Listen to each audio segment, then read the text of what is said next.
वहाँ कहाँ देख रहे हो मामा जी? मैं तैयार हूँ।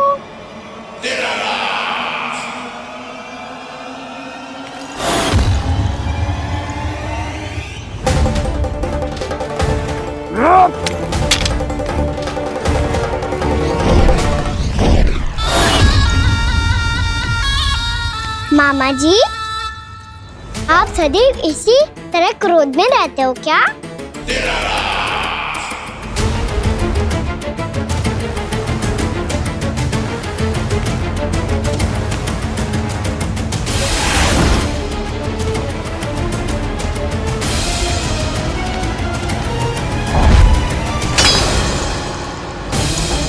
छोड़ मेरी तलवार को।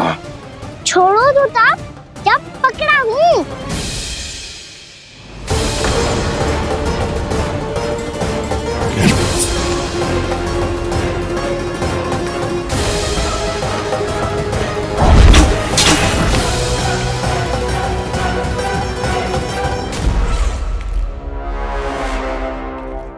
मामा जी,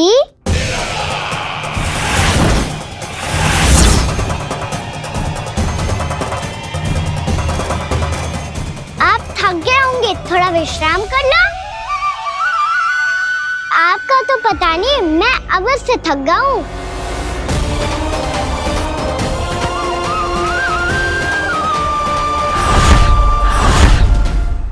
मेरे सिंहासन पर बैठने का तो साहस।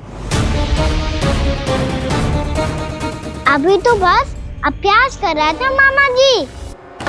भविष्य में मुझे तो बैठना है यहाँ। आपने बल प्रयोग करके से अपने पिताजी से छीना था। मैं आज से छीन लूंगा। जो छल और बल से लिया जाए वो अधिक समय तक टिकता नहीं है मामा जी।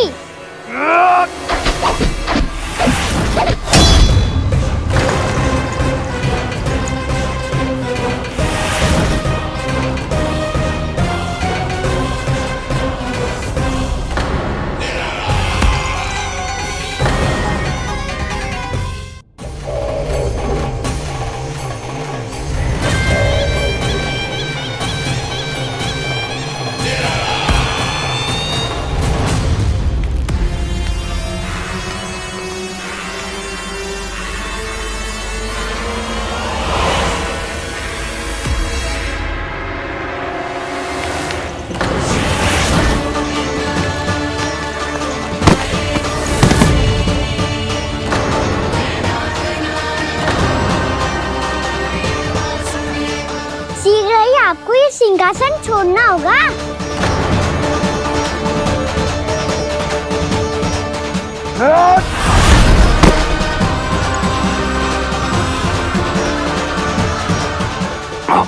वो मेरा सिंहासन छीनना चाहता है। वो आ रहा है, वो आ रहा है। सैनिकों, सैनिकों! दुर्जन, बंद कर दो सभी द्वार और झरोखे, सबके सब। इसकी हर संभावना पर इतना कड़ा पहरा बिठा दो कि ना तो कोई महल के भीतर आ सके, ना कोई बाहर जा सके। मुझे महल की चप्पे चप्पे की सूचना चाहिए। जाओ।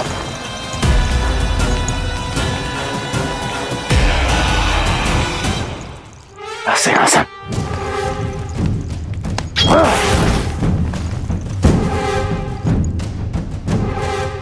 अब आ, दुष्ट मायावी, ए छलिया विष्णु अवतार, मैं कंस तेरी प्रतीक्षा कर रहा हूँ।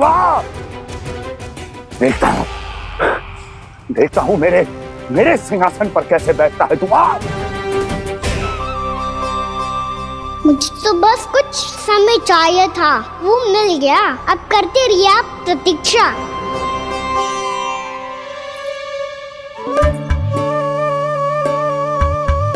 जी अपने आप से बातें क्यों कर रहे हो जी?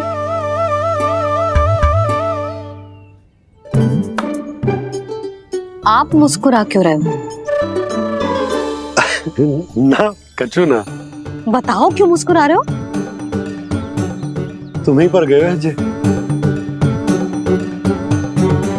जब तुम व्रत करती हो तो तुम भी ऐसा ही करती हो।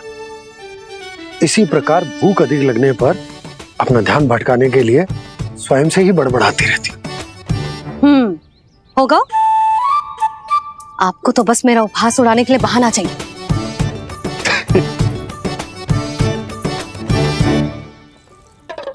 लल्ला, भूख लगी है?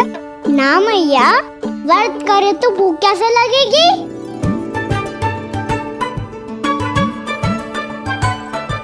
यदि लगी हो तो छोटे बालकों को थोड़ी बहुत भूल चूक क्षमा होती है।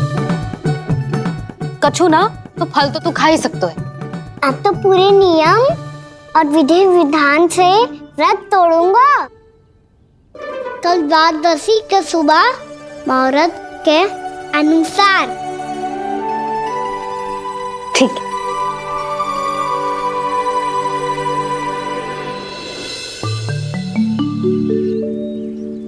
लल्ला, एकादशी समाप्त हो गई है, द्वादशी लग गई है। अब तू व्रत तोड़ सकते है। भोजन कर ले। ले।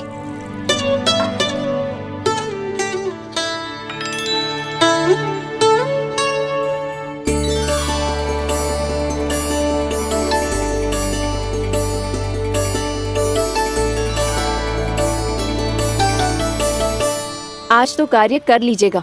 मैं ना चाहती कि सब गांव वाले फिर से आपका उपहास उड़ाएं। अरे, इसी क्षण कार्य आरंभ करना आवश्यक ना है। कुछ खा तो लो। कल भी पूरे दिन व्रत में रहे, अब तो कुछ खा लो। ना ना, अभी बिल्कुल भूख ना है। और हाँ भगवान, तुम्हें चिंता करने की आवश्यकता नहीं है। आज मैं किसी को भी 2 शब्द कहने का अवसर नहीं दूंगा। अरे, कुछ खाओगे पियोगे नहीं तो कैसे रहोगे?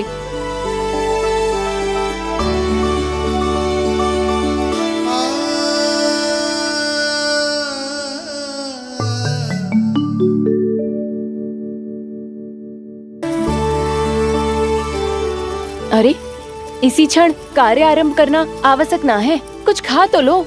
ना ना, अभी बिल्कुल भूख ना है। और हाँ भगवान, तुम्हें चिंता करने की आवश्यकता नहीं है।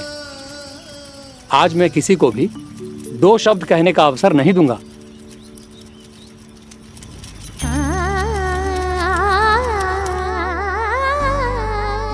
ठहर, मैं तेरे लिए मट्ठा लेके आती हूँ।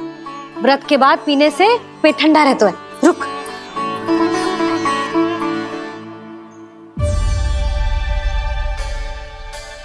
भक्तों ने अभी तक व्रत नहीं तोड़ा है, मैं कैसे तोड़ लूं? भूख कहाँ से होगी? श्री हरि नाम से पेट तो भर लेते हो। श्री हरि श्री हरि श्री हरि।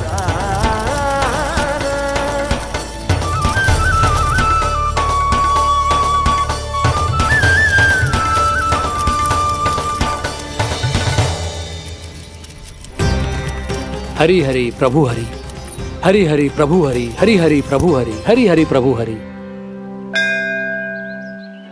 कल से अन्न का एक दाना ना गो है पेट में। अब क्या व्रत तुड़वाने भी आपके प्रभु ही आएंगे? अब क्या व्रत तुड़वाने भी आपके प्रभु ही आएंगे? मैया,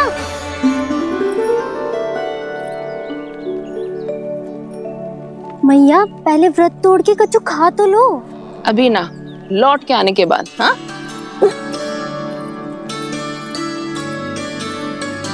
बलराम, ठहरो पुत्र, पहले कुछ खा लो। व्रत तोड़ना आवश्यक होता है।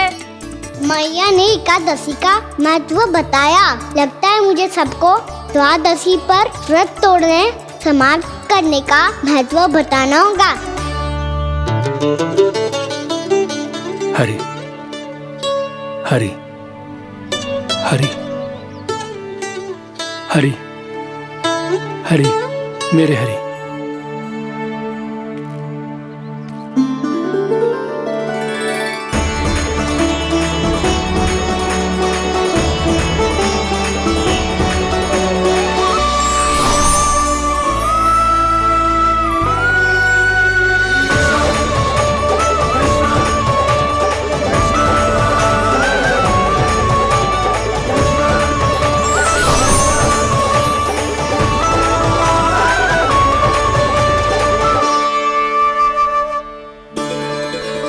अभी अभी तो मैंने बच्चों की माँ को वचन दिया था कि आज किसी को शिकायत करने का अवसर ना दूंगा, और अब मैं प्रभु श्री हरि की कल्पना जसोमती रानी के लल्ला में ही करने लगा।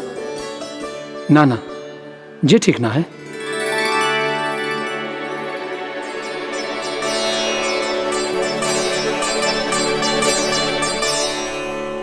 ठीक ही तो है, बिल्कुल सही पहचाना है आपने। बड़े तो बड़े, अब तो बालक भी हमारा उपहास उड़ाने लगे। मैं आपका उपहास नहीं उड़ाने आया, मैं तो आपके एकादशी के व्रत को पूरा कराने आया हूँ।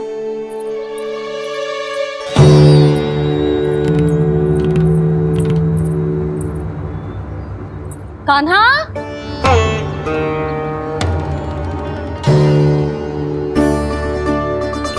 तो ये रे आपकी छड़ी और ये रे मेरी पीठ। सेक देना ताकत तोड़। आज तो इसकी पीठ सेक के रहूंगी मैं। मैया घर पे भूखी मुझे ढूंढ रही होगी। लो आज द्वादशी के दिन पहले प्रहर में भोजन करके अपना एकादशी का व्रत पूरा करो आप। धन्यवाद राजकुमार, पर अभी हमें भूख नहीं है, बहुत सारा काम पड़ा है, और अभी थोड़ी ही देर में शंकरी बहन भी अपनी मटकी लेने आती होंगी।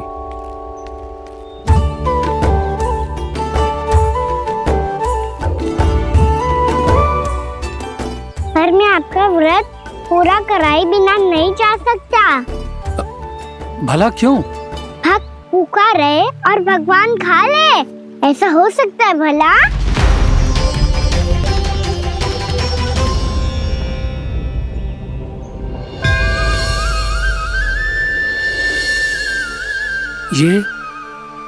ये कैसा भ्रम हो रहा है मुझे लगता है अपना काम करना चाहिए।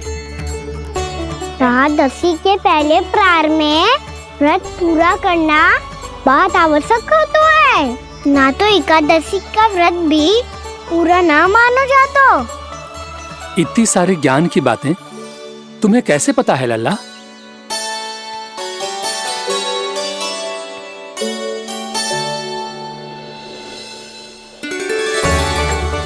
जैसे एकादशी की कथा होती है, वैसे द्वादशी की महिमा भी एक बहुत महत्वपूर्ण कथा है।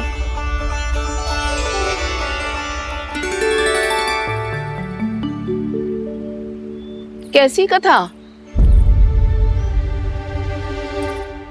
बिल्कुल सही समय पे आई हो आप, क्योंकि आपको ये कथा आपको अवश्य सुननी चाहिए।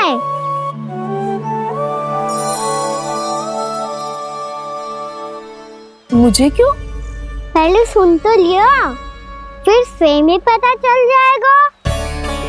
बहुत समय पहले एक राजा हुआ करते थे, राजा अम्बरीश। भगवान श्री हरि के बहुत बड़े भक्त थे। ओम नमो नारायणाय। ओम नमो नारायणाय।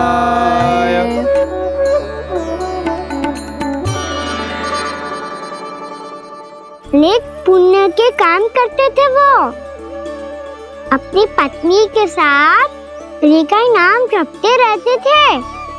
उन्होंने 12 माह एकादशी का व्रत करो निर्जल पास किया, और जब उनकी 12वीं एकादशी का व्रत द्वादशी के दिन तोड़ने का समय हुआ, तभी महर्षि दुर्वासा अपनी 100 शिष्यों के साथ उनके महल में पधारे।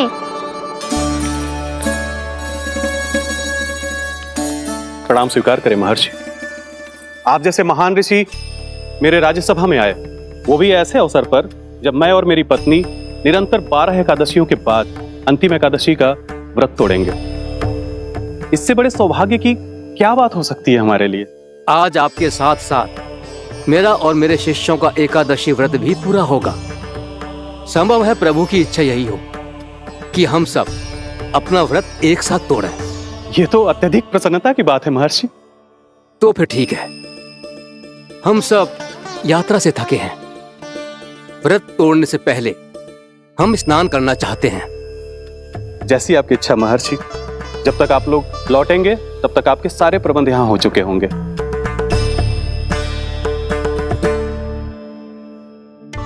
महर्षि दुर्वासा स्नान करने गए थे, पर उन्हें लौटने में विलंब हो रहा था और इधर द्वादशी पर व्रत पूरा करने का मुहूर्त बीता जा रहा था। महाराज अम्बरीश बड़ी विरगता के साथ महर्षि दुर्वासा के लौटने की प्रतीक्षा कर रहे थे। महाराज, व्रत तोड़ने का मुहूर्त बीता जा रहा है, बस कुछ ही समय बचा है। महर्षि और उनके शिष्यों को लौटने में न जाने कितना समय लग जाएगा। मेरा सुझाव है कि आप मुहूर्त समाप्त होने से पहले व्रत अवश्य तोड़ लें। गुरुदेव, हमने महर्षि दुर्वासा को वचन दिया है कि जब तक वो लौटेंगे नहीं तब तक हम व्रत नहीं तोड़ेंगे। इसीलिए मैं उनके लौटने के बाद ही भोजन ग्रहण करूंगा। पर महाराज, मुहूर्त यदि बीत गया और समय रहते हो नहीं आए तो महाराज आपका व्रत पूरा नहीं होगा। महाराज, आपको उसका फल नहीं मिलेगा। महाराज, 12 एकादशियों का व्रत व्यर्थ चला जाएगा। किंतु गुरुदेव, यदि मैंने भोजन कर लिया तो ये तो अतिथियों का अपमान होगा। आप उचित कह रहे हैं महाराज, भोजन के लिए उनकी प्रतीक्षा अवश्य कीजिए महाराज। पर मुहूर्त रहते हुए एक तुलसी का पत्ता और जल ग्रहण कर लीजिए, इससे आपका व्रत भी पूरा हो जाएगा और अतिथि का मान भी रह जाएगा। आपका सुझाव अच्छा है गुरुदेव।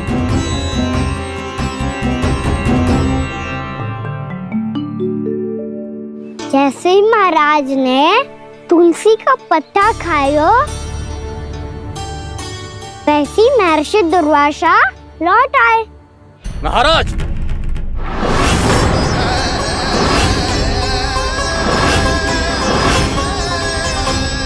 महाराज को उपास तोड़ते देखते बहुत क्रोधित हो गए।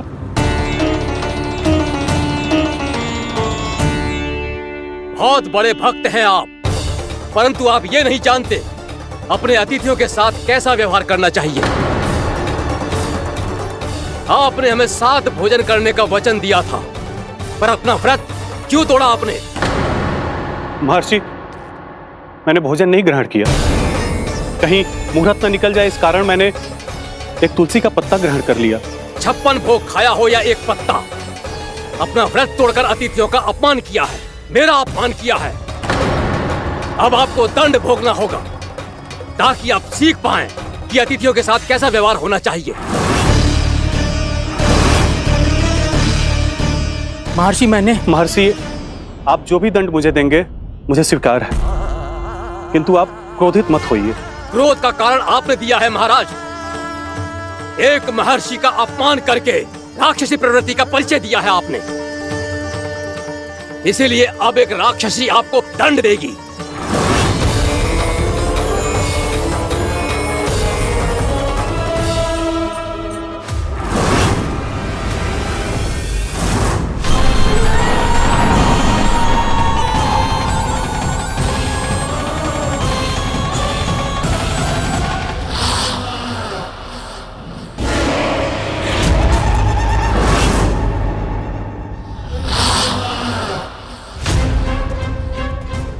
हे प्रभु, यदि मैंने सच में महर्षि का अपमान करने की भूल की हो तो मैं उसका परिणाम भोगने के लिए प्रस्तुत हूं। ओम नमो नारायणाय, ओम नमो नारायणाय नमः। महर्षि दुर्वासा को यह आभास ही नहीं था कि महाराज अम्बरीश ने उनका अपमान नहीं किया था। फिर भी उसे अपमान मान के वो श्री नारायण के भक्त पे संदेह कर रहे थे। मैंने भी तो भोला राम की भक्ति पे संदेह किया था। हे नारायण, ये क्या पाप हो गया मुझसे? संदेह किसी अपमान से कम ना हो तो, और भगवान सब सह सकते हैं, पर उनके प्रिय भक्तों का अपमान सहन ना कर सकते, इसीलिए उन्होंने अस्थिचेप करने का निर्णय लिया।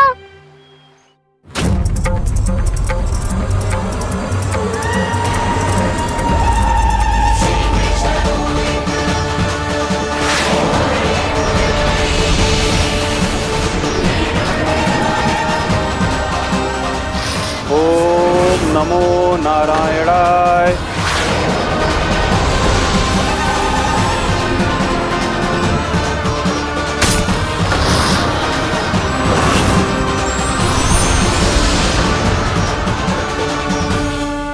और फिर भगवान का वो सुदर्शन चक्र महर्षि दुर्वासा के पीछे पड़ गया। ये चक्र तो मेरी ओर बढ़ रहा है। ओम नमो नारायणाय। ये कैसे संभव हो सकता है? कोई रोको इसे, कोई रोको इसे।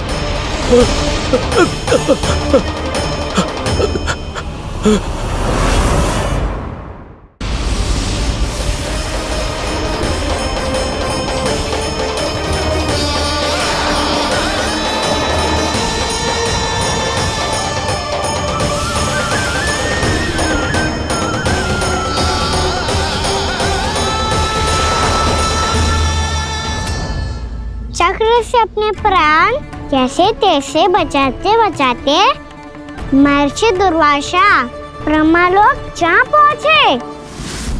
ब्रह्मदेव रक्षा कीजिए, ब्रह्मदेव सहायता कीजिए, मुझे बचाइए ब्रह्मदेव, रक्षा कीजिए। ये सुदर्शन चक्र मेरे प्राण, मुझे बचाइए ब्रह्मदेव। महर्षि, मैं चाहकर भी आपकी सहायता नहीं कर सकता। ऐसी स्थिति में यदि कोई कुछ कर सकते हैं तो वो है सुदर्शन चक्र के स्वामी विष्णु, क्योंकि सृष्टि में केवल वही है जो इसे नियंत्रित कर सकते हैं। वो ही इसे वापस लौटने का आदेश देकर आपके प्राणों पर छाए हुए संकट को दूर कर सकते हैं। किंतु हां, मैं सुदर्शन चक्र से इतना अवश्य कहूंगा कि जब तक आप विष्णु लोक में पहुंच नहीं जाते, वो आपको किसी भी प्रकार की हानि ना पहुंचाए। आपका बहुत बहुत धन्यवाद, आपकी सदा ही जय हो।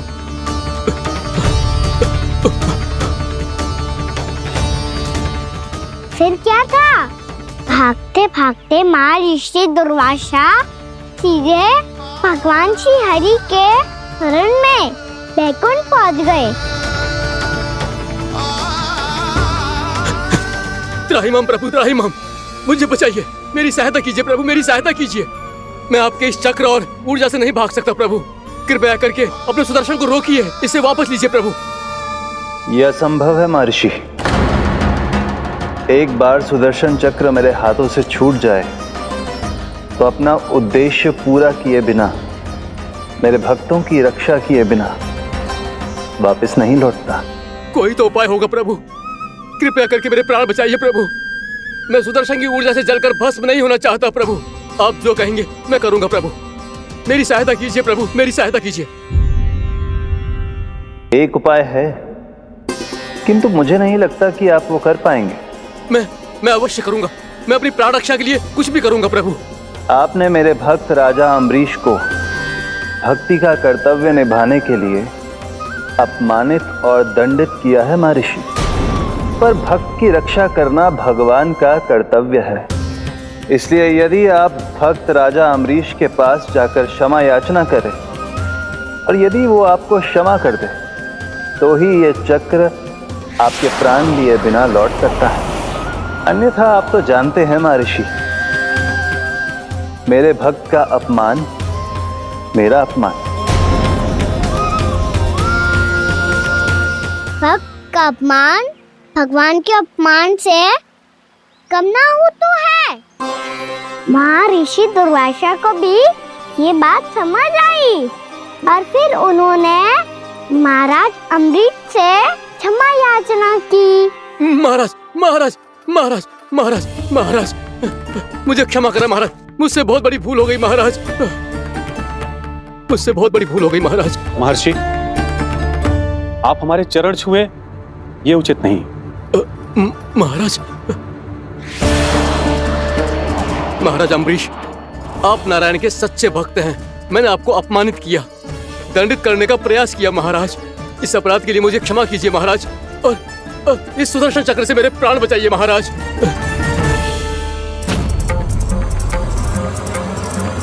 हे महान सुदर्शन, यदि महर्षि के लिए मेरे हृदय में अभी भी वही सम्मान और प्रेम हो जो इनके प्रथम आगमन पे था, तो कृपया आप अपने धाम वापस लौट जाइए।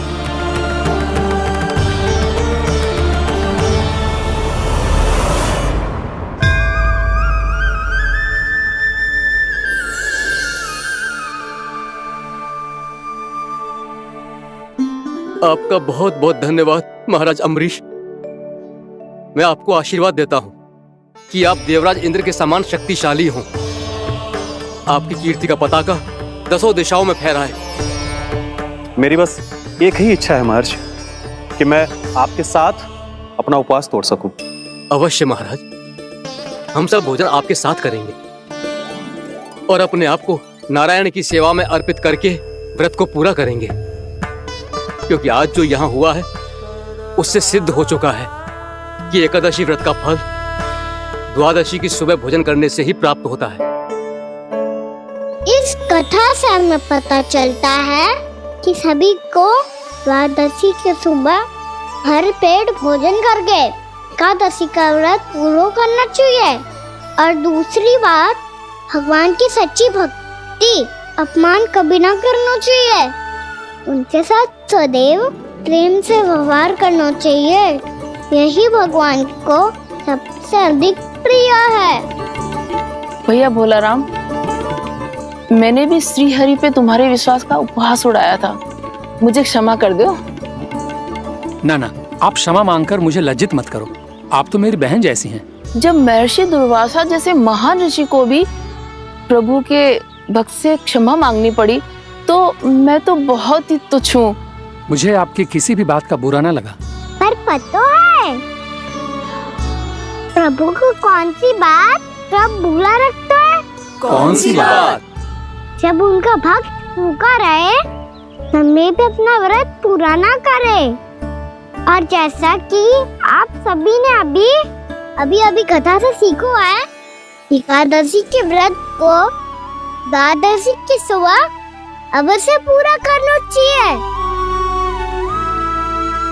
अब आप जाओ, अपना व्रत पूरा करो।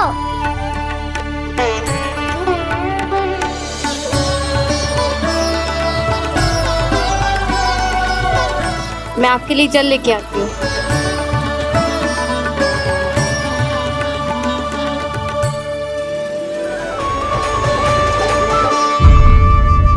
यशोमती मैया के नंद लाला।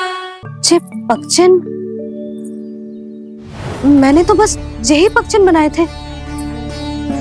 तुझे लक्ष्मी जी के पक्षन भीतर तक कैसे आ गए? किसने करो जे? इसका अर्थ तो ये है ना कि लक्ष्मी जी सच्ची में हमारे घर पधारी हैं। कितना अच्छा होता जी यदि हम यहीं होते, उनका स्वागत करते, उनकी पूजा करते, प्रसाद चढ़ाते और उनकी सेवा का सौभाग्य मिल जाता।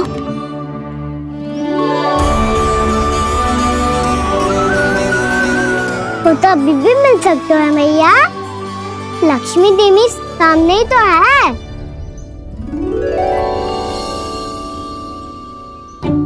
कान्हा सही कह रहे हो यशोदा। लक्ष्मी जी का आशीर्वाद हमारे साथ ही है। और वैसे भी जिन पर नारायण की कृपा होती है, लक्ष्मी जी उनके साथ तो होती ही है। पर मैं कैसे संतोष करूं? मेरा मन हो रहा है कि कैसे भी मुझे उनके साक्षात दर्शन मिल जाते। अरे ये देखो तो सही, उनकी उपस्थिति का संकेत दे दियो है। ये कोई साक्षात दर्शन से कम है क्या? चलो हम लक्ष्मी पूजन कर लेते। इस बार तो हमारे साथ कान्हा भी लक्ष्मी पूजन करेगा। प्रभु मेरी पूजा करेंगे? मैया की इच्छा तो यही है। पर आप मेरी पूजा कैसे कर सकते हैं प्रभु? आप मेरे स्वामी हैं। आपकी पूजा करना मेरा धर्म है। नहीं प्रभु, यह अनुचित होगा। मैं आपसे मेरी पूजा नहीं करवा सकती।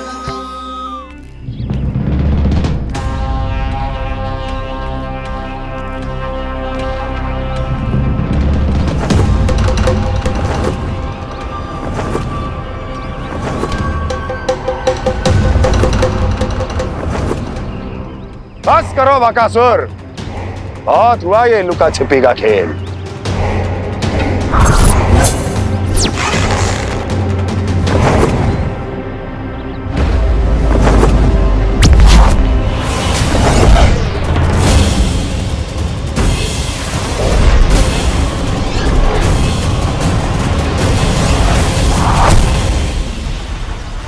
प्रणाम कंस। छिपे रहकर दूर से ही प्रणाम करोगे? सामने आओ बकासुर।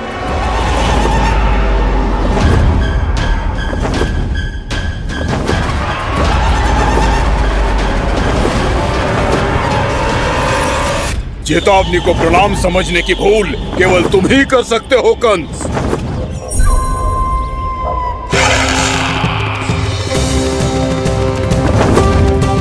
अनगिनत युद्ध करने के बाद भी जिसने पराजय का कड़वा स्वाद न चखा हो, उस अपराजय विजेता का अपमान करने की मूर्खता केवल तुम ही कर सकते हो बकासुर।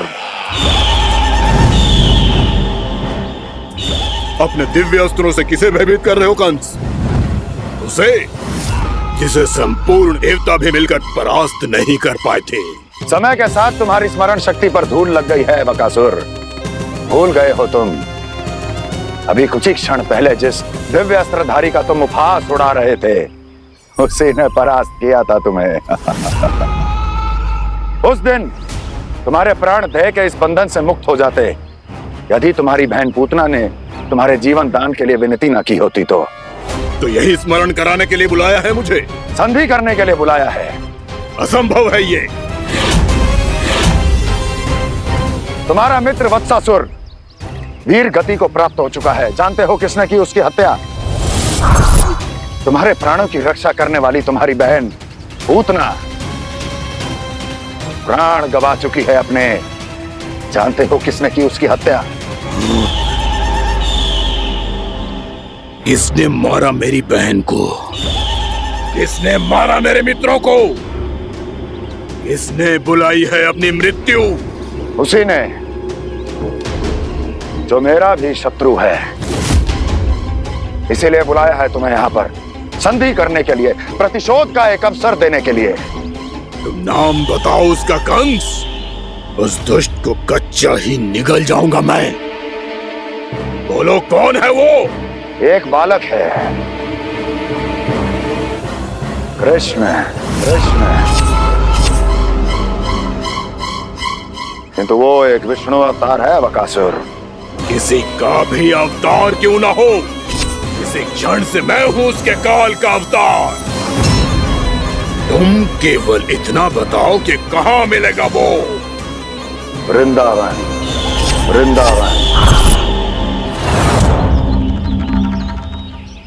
कान्हा, आजा, पूजा आरंभ करते हैं। नहीं प्रभु,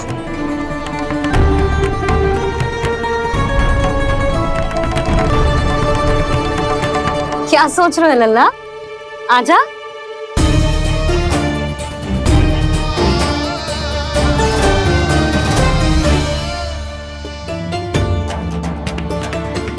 पहले इस राक्षस का सामना करना होगा मुझे, अन्यथा ये शुभ दिन को सबके लिए अशुभ बना देगा।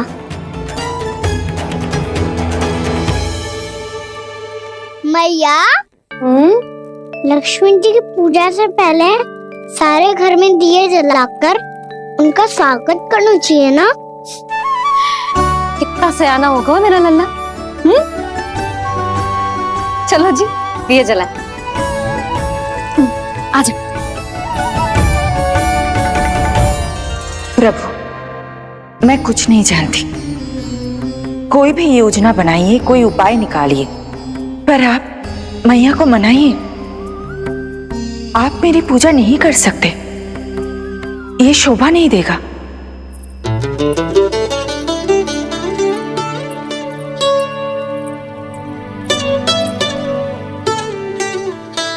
पहला दिया जलाएगो लल्ला? हाँ मैया। ले, ध्यान से लल्ला।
शीघ्र पहुंच गया यहाँ।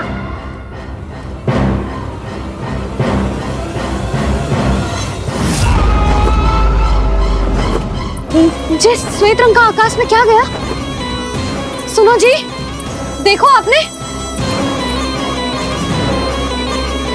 जी तो अवश्य ही बहुत अशुभ संकेत है जी। कहाँ है वो? कहाँ है विष्णु अवतार कृष्ण? दिवाली के शुभ दिन अशुभ संकेत की बात कर रही हूँ मैया।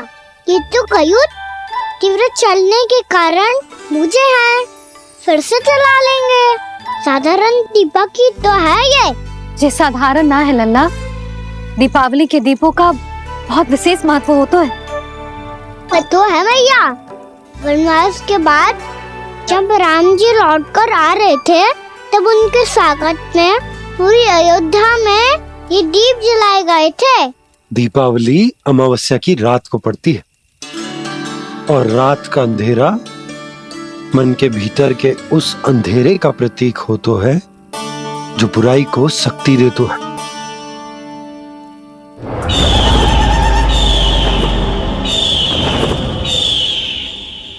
ये दीपक का तेल है ना, जे मन के विकारों का प्रतीक है। और जे बाती प्रतीक है हमारी आत्मा का। जब अमावस्या की अंधेरी रात में हम जो दीपक जलाते हैं ना, उसका अर्थ ये हो तो है तो जे बाती अर्थात कि हमारी आत्मा भक्ति के ताप में तप कर इस तेल अर्थात हमारे मन के विकारों को जला देती और आत्मा शुद्ध होकर परमात्मा के साथ एक हो जाती और फैल जाता है दसों दिशाओं में अच्छाई, सुख, शांति और ज्ञान का प्रकाश। समझो? साधारण अर्थ में कहते हैं कि दीपावली की रात जो दीपक का प्रकाश होता है ना, वो रावण की बुराई पर राम जी की अच्छाई का, उनकी जीत का प्रतीक होता है। समझ गो मैया, सब समझ गो।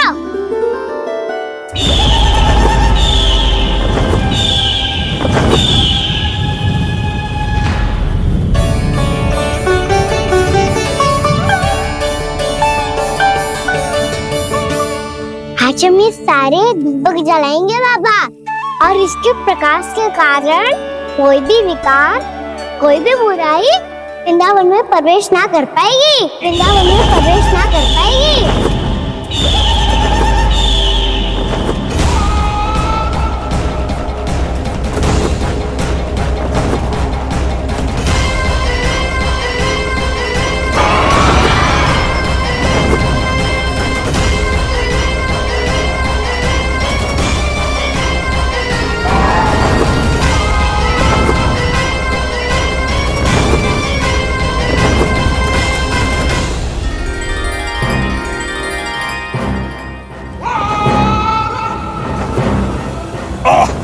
इतना तीव्र प्रकाश, इसके कारण तो कुछ देखना भी कठिन हो गया है।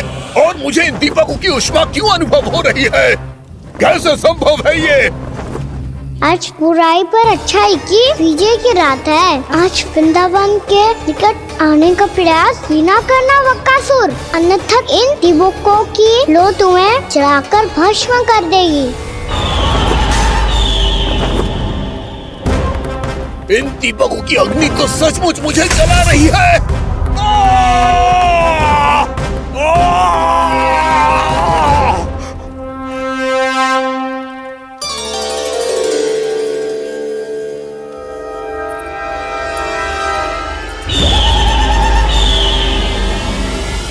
सारे देवता भी मिलकर मुझे नहीं रोक पाए थे। इन नन्हे दीपकों में इतना सामर्थ्य कहां जो मेरे पांव को बांध पाए।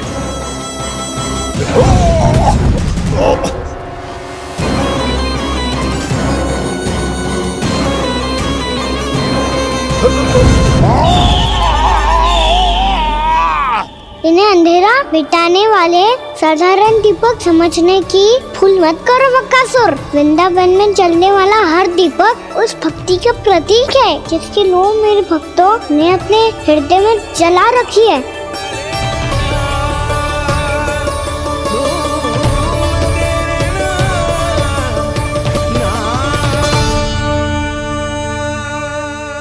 भक्ति की शक्ति के आगे तो रावण को भी हारना पड़ा था बकासुर। फिर तुम्हारा तो अस्तित्व क्या है? तो फिर अब मैं भी देखता हूँ ये दीपक कब तक तेरे वृंदावन को मुझसे बचाते हैं। जैसे ये सारे दीपक बुझ गए थे और चारों ओर अंधेरा छा गया था, मुझे लग रहा है अवश्य ही कोई बुरी ऊर्जा है हमारे आसपास। यशोदा, अंधेरे को भूल जाओ, चारों ओर बिखरे इस प्रकाश को देखो। जे मैया लक्ष्मी की उपस्थिति का संकेत, उनका आशीर्वाद हमारे साथ। आप अभी तक यही हैं देवी? मैं कैसे जा सकती हूँ? यशोमती मैया मेरे दर्शन करना चाहती है, जिनकी इच्छा आप नहीं टाल सकते। उनकी इच्छा का मान मैं ना रखूं, ये तो संभव ही नहीं है। आपने मनाया है ना, स्मरण है ना आपको? मैं आपसे अपनी पूजा नहीं करवा सकती। अब तो दीपक भी जल गए, इससे पहले कि मुहूर्त निकल जाए पूजा आरंभ करते हैं। चल आजा।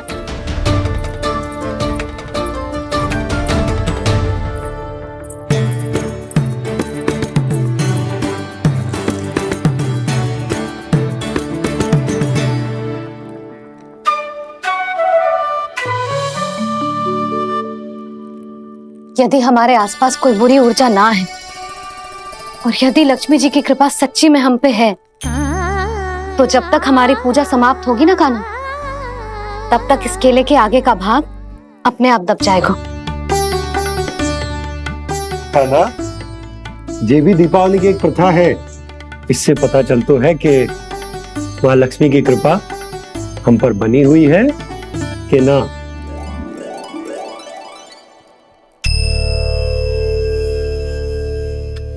हे लक्ष्मी मैया, हम सबकी पूजा स्वीकार करो, आप हमें आशीर्वाद दो।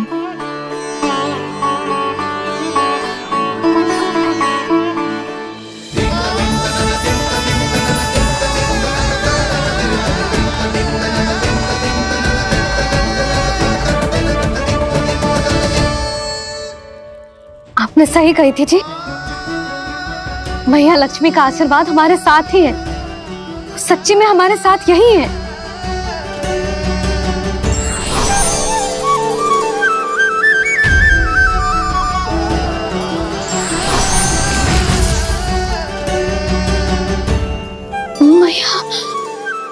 मैया लक्ष्मी ने साक्षात दर्शन दिए जी हमें।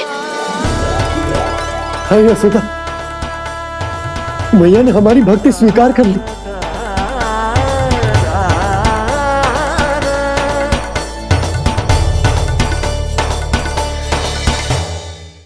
आजा लन्ना, यहाँ बैठ, पूजा आरंभ कर दे। आजा।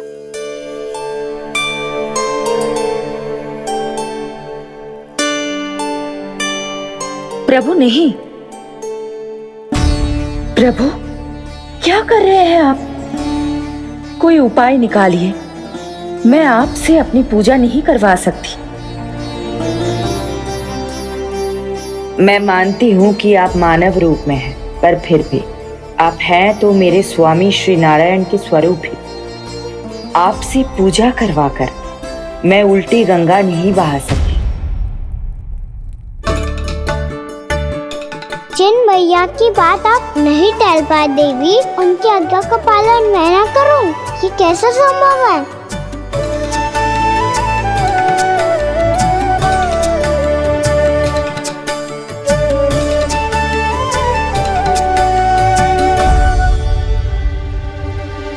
पर आप इतनी विचलित क्यों हो रहे हो? प्रेम और पूजा में कोई अंतर नहीं होता। मैं कोई भी अवतार क्यों ना ले लूं, मेरा प्रेम तो सदा आपके साथ ही है। तो फिर मैं आपकी पूजा करूं या आप मेरी, इससे क्या अंतर पड़ता है?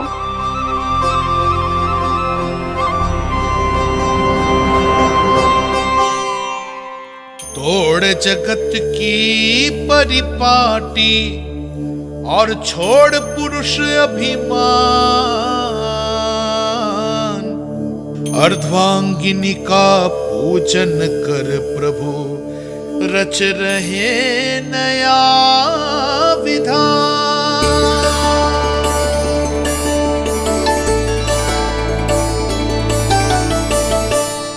इस अवतार में मुझे आपका साथ कब मिलेगा प्रभु? इधर के राजा विष्णु की पुत्री रुक्मिणी के रूप में शीघ्र ही आपका जन्म होगा।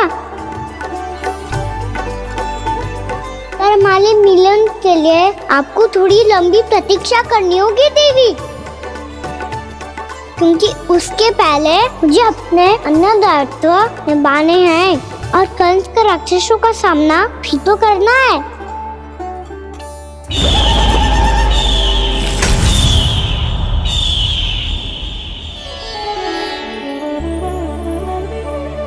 बोलो लक्ष्मी मैया की जय। सच्ची में आज बहुत ही शुभ दिन है। हाँ यशोदा, मुझे भी अब विश्वास हो गया कि अब से सुख और समृद्धि ही हमारे वृंदावन का भाग्य बनेगी।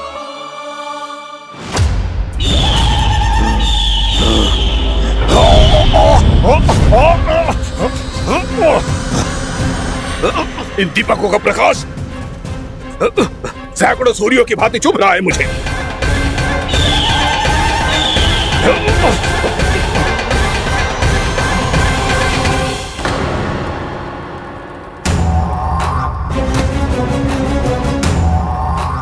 मैं भी बकासुर हूं, हार मानना तो मैंने सीखा ही नहीं। इसी वन में घात लगाकर बैठा रहूंगा। जैसे ही ये दीपक बुझेंगे, मैं इस वृंदावन पर और उस विष्णु अवतार पर आक्रमण कर दूंगा। नहीं छोड़ूंगा उस मायावी कृष्ण को। उसने मेरी बहन पूतना का वध किया है। नहीं छोड़ूंगा उस मायावी कृष्ण को। नहीं छोड़ूंगा उस मायावी कृष्ण को। चाहे जितनी बार मेरा नाम जप लो बकासुर, इसका फल तो तुम्हें कल ही मिलेगा।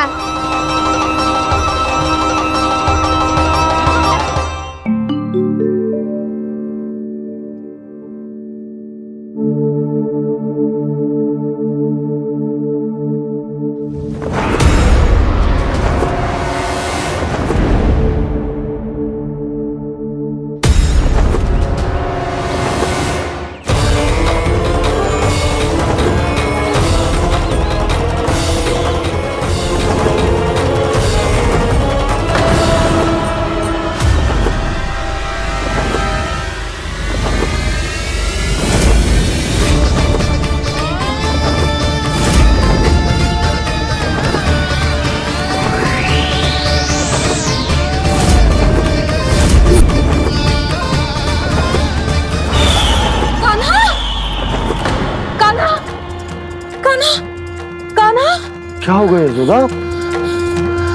खुद पूरा स्वप्न देखो क्या?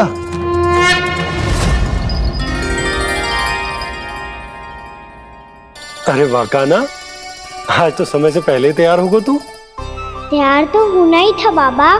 इससे पहले कि राक्षस वृंदावन आकर विध्वंस करे, मुझे वन जाके उसका सामना करना है। मैया शीघ्र भोजन बांधो, गौचरण के लिए विलंब हो रहा है। ना, आज कहीं ना जाएगो तुम। आज घर पे विश्राम कर। ऐसा क्यों कह रही हो यशोदा? हर बार क्यों का उत्तर देना आवश्यक ना है जी। मैं ना चाहती आज ये जाए, तुझे ना जाएगो बस। और जे ही क्यों, आज अन्य बालक भी वन में ना जाएंगे गौचारण के लिए। आप गोपो को भेज दो। पर मैया गौचारण कराना तो मेरा दायित्व है। और तेरी देखभाल करना, तुझे सुरक्षित रखना मेरा दायित्व है। बाबा,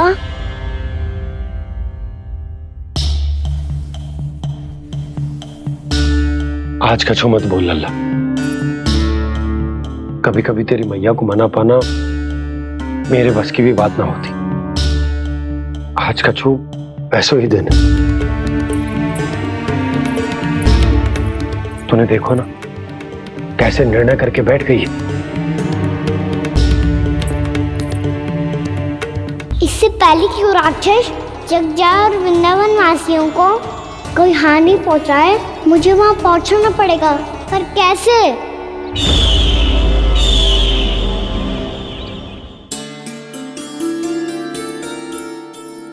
मैया, जाने दो ना तो क्या कहेंगे सब। कान्हा ने दूसरे दिन ही छुट्टी ले ली। जिसे जो कहना है कहे, मेरे लिए तेरी सुरक्षा से अधिक महत्वपूर्ण और कछु ना है। देख लल्ला, ना जाने क्यों मेरा मन कह रहा है कि आज वन सुरक्षित ना है, इसीलिए हट मती कर। आज किसी भी मूल्य पे जाने ना दूंगी तुझे।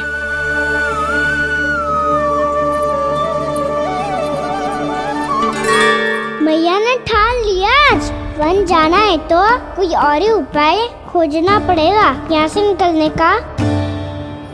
सुनो, आज गौचारण के लिए गोप जा रहे हैं। हमारी छुट्टी है आज। पर क्यों बलराम? वो तो कान्हा ही जाने। सारी मैया ऐसी होती है क्या मुल्ली?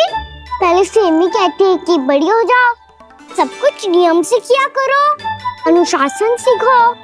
सेमी उसे तुड़वा के कहती है आपकी छुट्टी।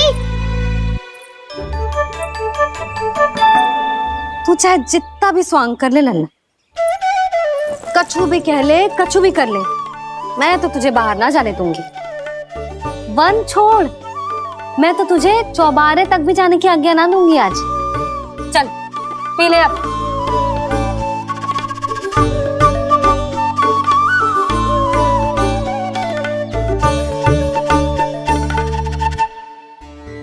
आप समझ नहीं रही हो, मैं नहीं गया तो बहुत बड़ी समस्या हो जाएगी मैया।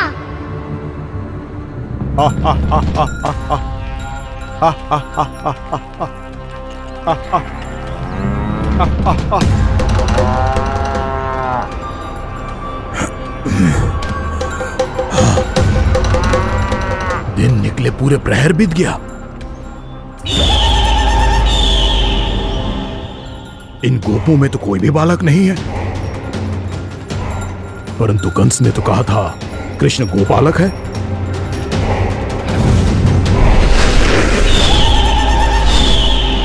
लगता है मुझसे भयभीत हो गया है वो, तभी तो आज गौचारण के लिए नहीं आया। पर मैं भी वकासुर हूँ, जल में छिपी हुई मछलियों को ढूंढ निकालना बहुत अच्छी तरह आता है मुझे।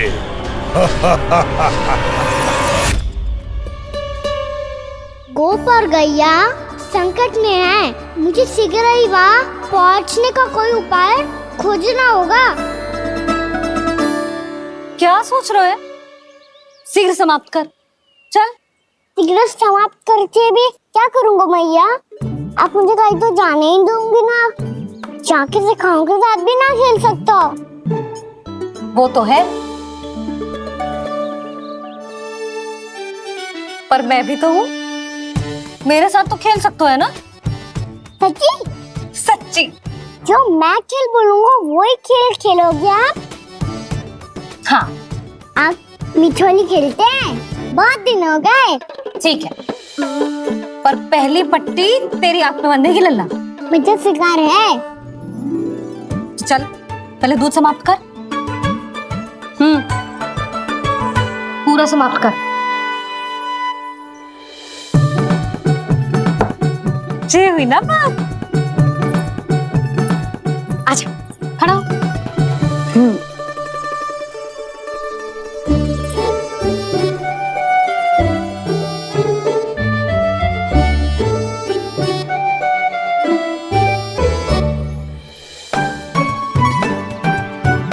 कुछ दिख तो ना रहा।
मैं यहाँ हूँ।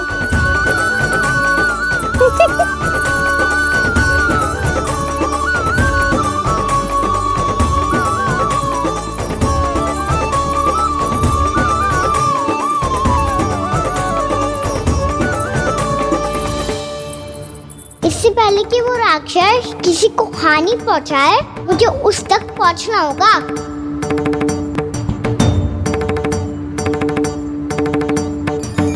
सिगरता करनी होगी मुझे।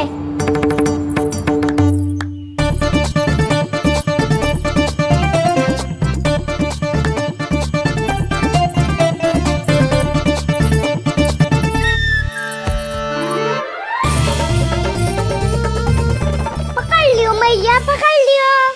हाँ हाँ पकड़ लियो। पर तू तो अभी वहां था ना, यहाँ कैसे आ गया? आप भी तो वही थी मैया। सिकरा यहाँ कैसे आ गए? बहाना बनाने से ना बनूंगा मैं। चलो अब आपकी बारी। हाँ हाँ ठीक है।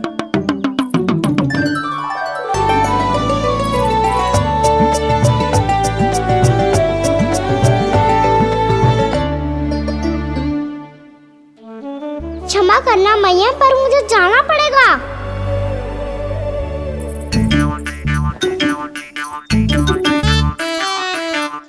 मैया पकड़ो मुझे। कहाँ है नंदा?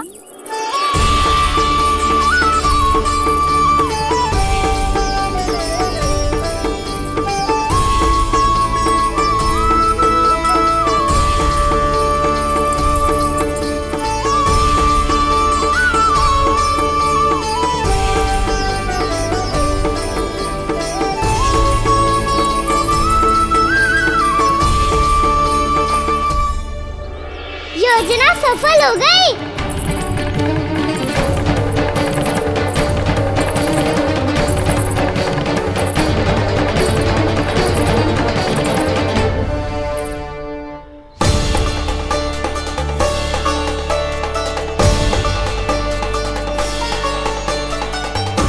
मुझे माफ करना मैया, आपको बिना बताए जाना पड़ रहा है।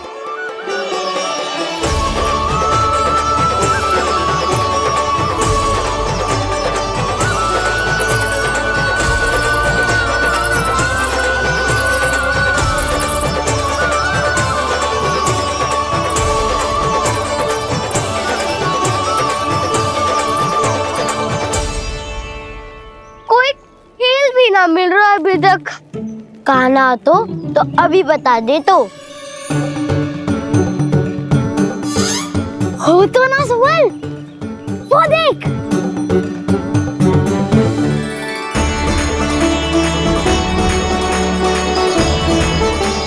क्या कर रहा है इतनी शीघ्रता में? वन की ओर जा रहा है, वो सारे कर रहे। चले। हाँ।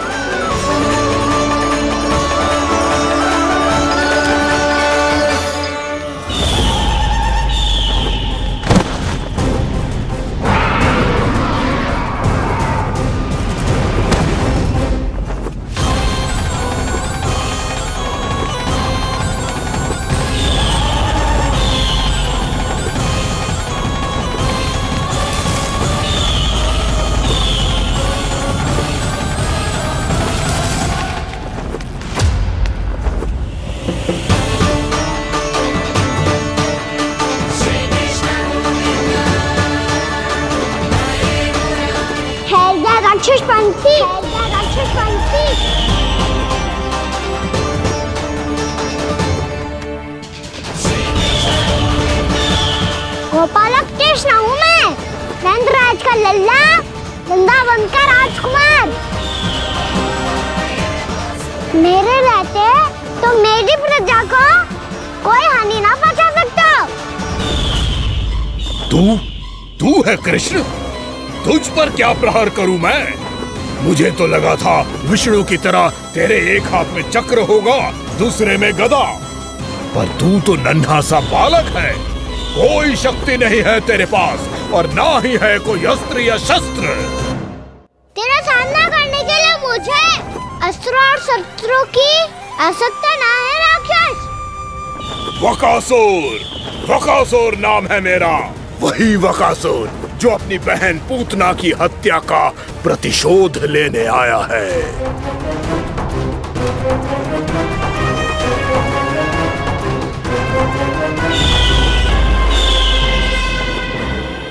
जानता है, इंद्र, अग्नि, वायु, वरुण, यम या कोई भी अन्य देवता कोई मेरे समान शक्तिशाली नहीं है।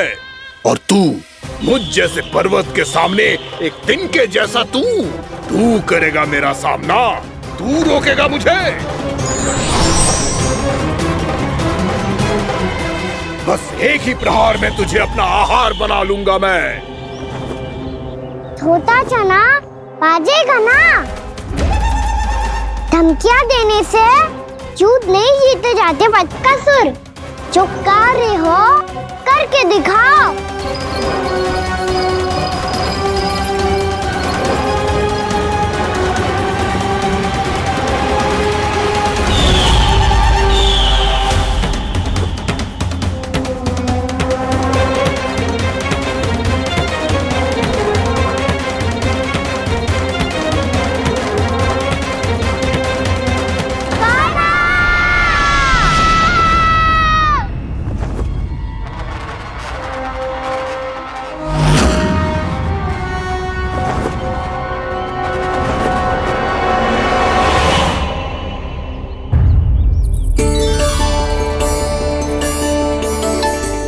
लल्ला, देख तेरी मैया थक गई है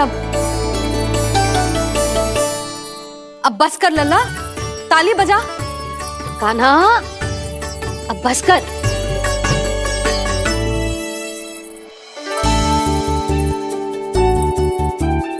ताली बजा, ताली बजा, कोई संकेत तो दे, बता कहाँ है तू? पकड़ लिया।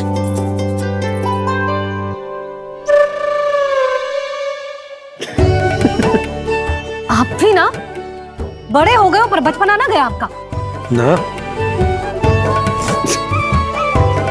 बच्चे कहाँ गया? जी रोकाना।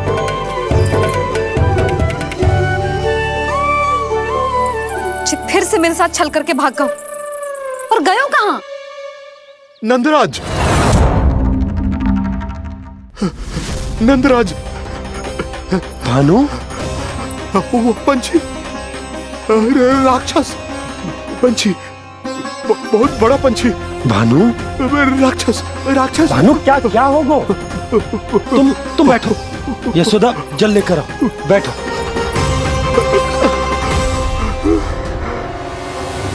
यदि आपको भूख लगी है तो मुझे खा लो, पर मेरे सखाओं को छोड़ दो पंछी जी। आप मुझे ही खा लो, लेकिन कान्हा को छोड़ दो।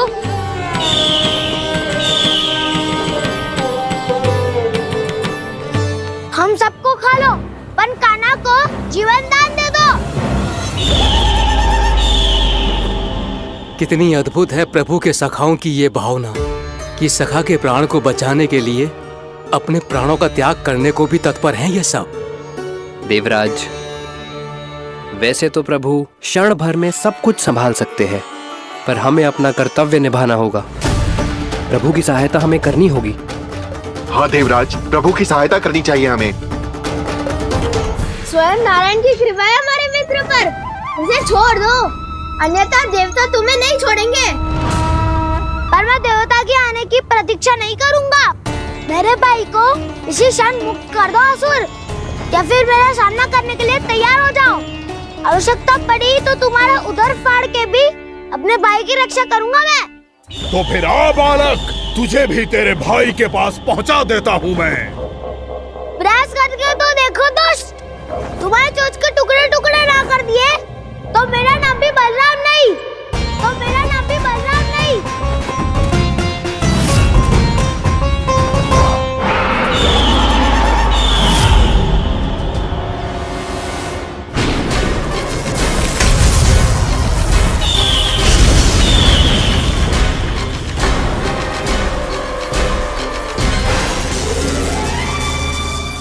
तेरी प्रार्थना स्वीकार हो गई मधु। हमारे कान्हा की रक्षा करने स्वयं देवता आ गए।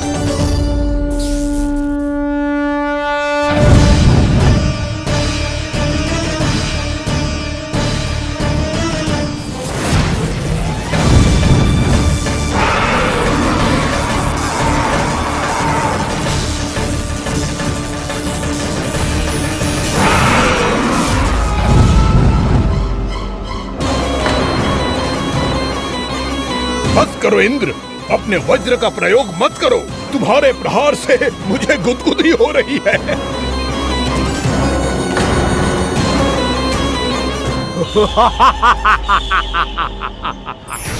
पर मेरी ज्वाला गुदगुदी नहीं करेगी वकासुर, जलाकर भस्म कर देगी।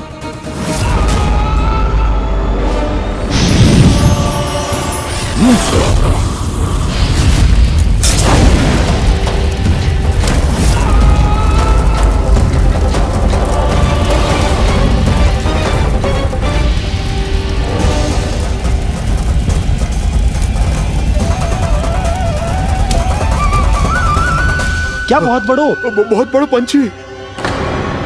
पंछी? बहुत बड़ो पंछी। पंछी नहीं, वो राक्षस कान्हा को निगल गया। हाँ?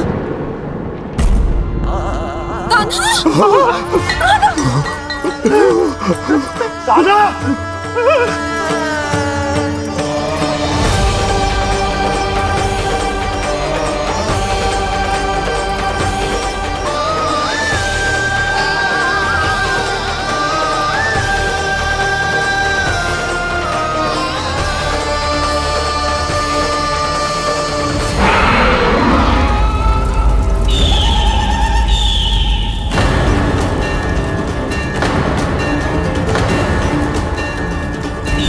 मेरे उदर की जठराग्नि भी तुम्हारी ज्वाला से अधिक तीव्र है अग्निदेव।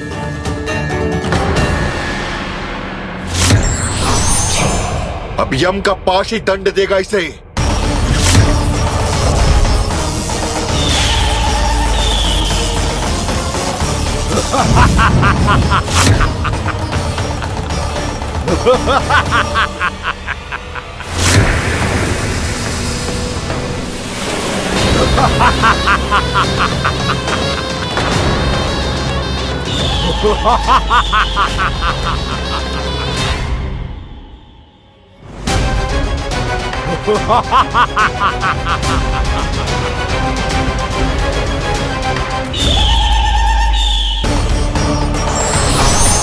अब यम का पास ही दंड देगा इसे।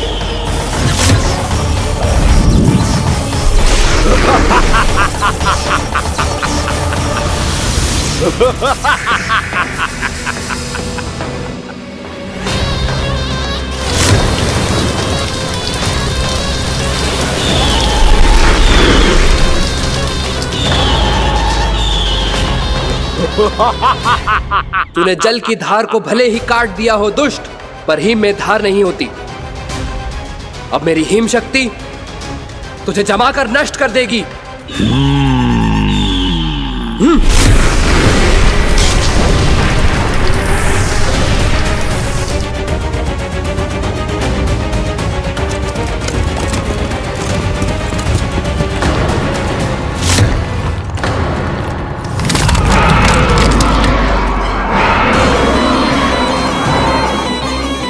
चंद्र, वरुण, यम, अग्नि, इंद्र, तुम में से कोई भी इस योग्य नहीं है कि मुझे पराजित कर पाए और इस विष्णु अवतार की रक्षा कर पाए।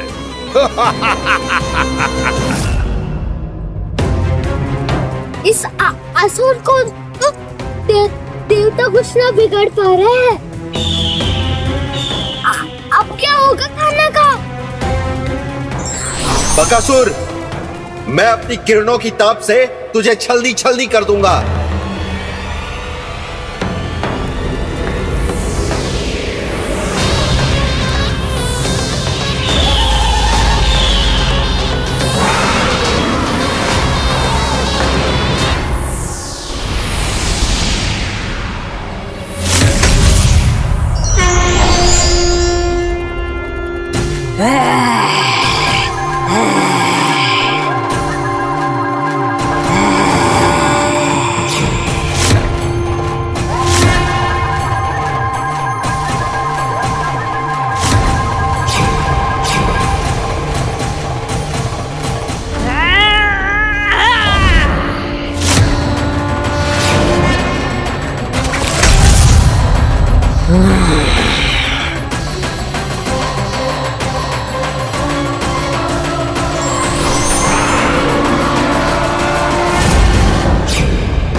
पुत्र कार्तिकेय, इस असुर के उदर को फाड़कर अपने पिता के सखा श्री कृष्ण को मुक्त कराओ पुत्र।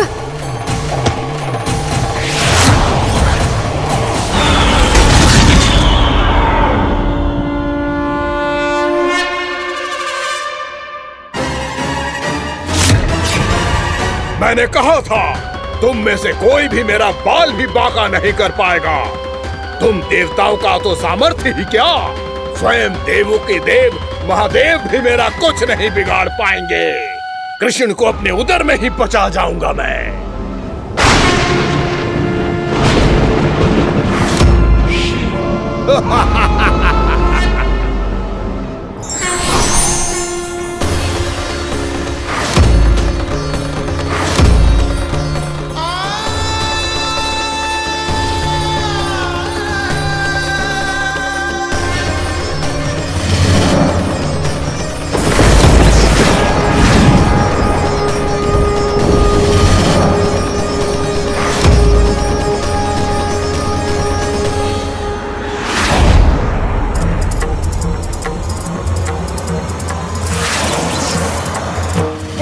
शिव शंकर का त्रिशूल है। एक ही बार में इस असुर का प्राण ले लेगा ये।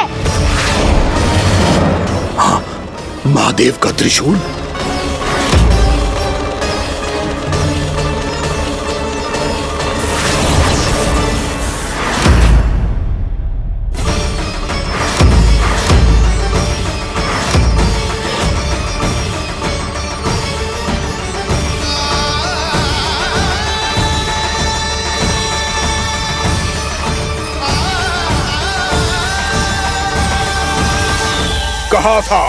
कहा था मैंने, स्वयं महादेव भी मेरा कुछ नहीं बिगाड़ सकते। अजय हूं मैं, अजय।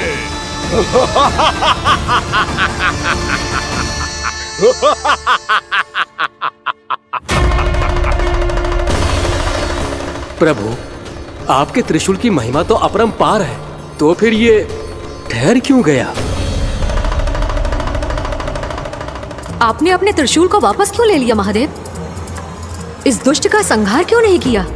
क्योंकि इसकी मृत्यु मेरे हाथों नहीं, मेरे सखा नारायण के अवतार श्री कृष्ण के हाथों ही होगी, और यही विधि का विधान है। पर पिताजी, श्री कृष्ण तो इस असुर के उदर में फंसे हुए हैं, हम उन्हें मुक्त कैसे कराएंगे? ये उन्हें स्वयं ही मुक्त करेगा पुत्र। श्री कृष्ण अपने अपमान से क्रोधित नहीं होते, पर अपने भक्तों का अपमान वो क्षण भर भी सहन नहीं कर पाते। वकासुर यही भूल कर रहा है, हम सबका निरंतर अपमान करके वो उन्हें क्रोध दिला रहा है। वो ये नहीं जानता कि शीघ्र ही उन्हें अपने उदर में रख पाना उसके लिए असंभव हो जाएगा।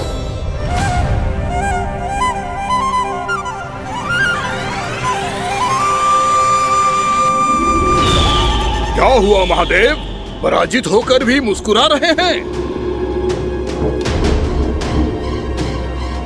पर अब तो महादेव कहलाने के भी योग्य नहीं रहे आप।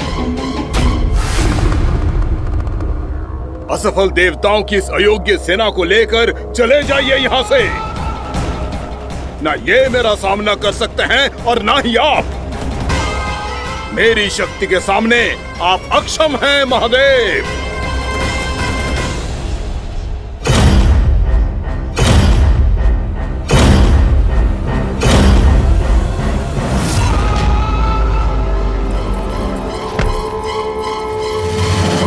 सुधा, जिस दुष्ट ने मेरे लल्ला को निगलो है ना, भीतर से जलेगो, छटपटाएगो, पीड़ा से कराएगो।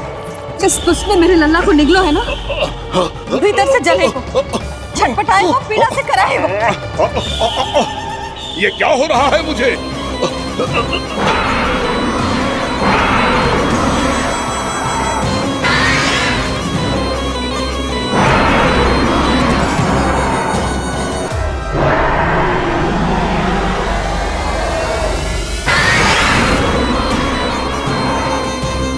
मुझे ऐसा क्यों लग रहा है जैसे भीतर से जल रहा हूं मैं? ये क्या हो रहा है मुझे?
हे प्रभु, मैंने ऐसे कौन से कुकर्म किए थे कि मुझे ऐसी मृत्यु प्राप्त हुई? और ऐसे कौन से सुकर्म किए थे कि आपके हाथों से मुझे मोक्ष प्राप्त हुआ है प्रभु? सीमित स्मरण करो, हे गिरीश की पुत्र वक्कासुर। स्मरण करो, कैसे अपने पिता की तरह अभिमान से भरे हुए थे तुम। स्मरण करो, कैसे हमें पराजित करने के लिए पूरी सृष्टि को संकट में डाल दिया था तुमने, और हमें विवश होकर पराजय स्वीकार करनी पड़ी थी। स्मरण करो, कैसे तुमने देवराज इंद्र का छत्र चुरा लिया था। पर यह सब भी पर्याप्त नहीं था वक्कासुर। तुम्हारे पापों का घड़ा तब भरा था जब तुमने देवी गंगा के जल में साधना करते हुए जजाली मुनि की तपस्या में व्यवधान डाला था।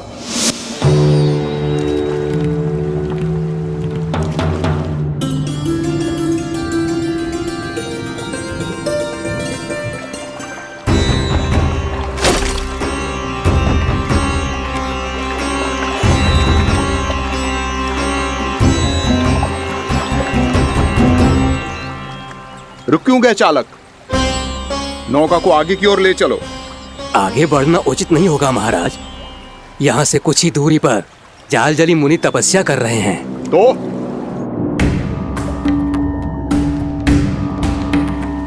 मेरे मत्स्य आखेट के क्षेत्र में इसने तपस्या करने की भूल की है। मेरे ही राज्य में मेरा कोई क्षेत्र मेरे लिए वर्जित हो, ये मुझे स्वीकार नहीं है। आपने पर्याप्त मत्स्य आखेट कर लिया है महाराज। यदि तुम इन मछलियों का आहार नहीं बनना चाहते हो, चुपचाप मेरी आज्ञा मानो। क्षमा क्षमा महाराज।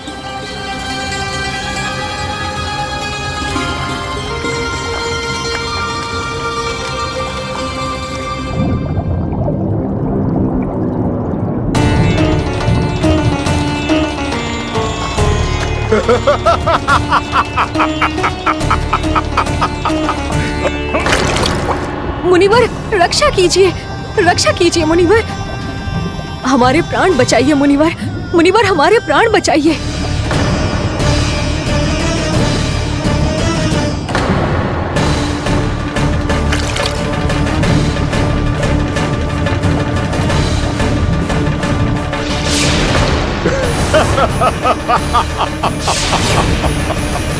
ठहर जाओ असुरराज,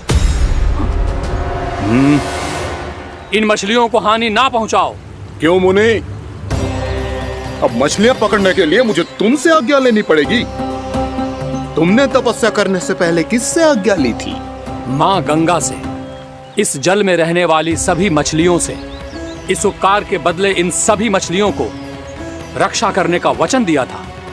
इसीलिए असुरराज, मैं शांति से कह रहा हूं, इस स्थान को अशुद्ध ना करो, चुपचाप यहां से चले जाओ, नहीं तो इसका परिणाम अच्छा नहीं होगा।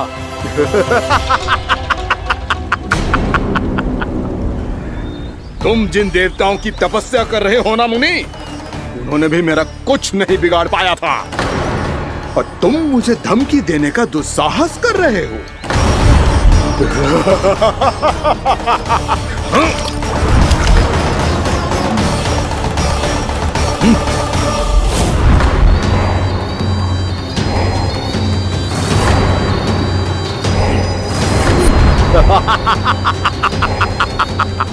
मूर्ख, विचारों से तो तू राक्षस है ही, और स्वभाव से उस बगुले की तरह है जो भूख ना होने पर भी उन निर्दोष मछलियों को आहार बनाता रहता है। इसलिए अभी इसी क्षण से तू वकुला का जीवन जिएगा। ये मेरा श्राप है, ये मेरा श्राप है।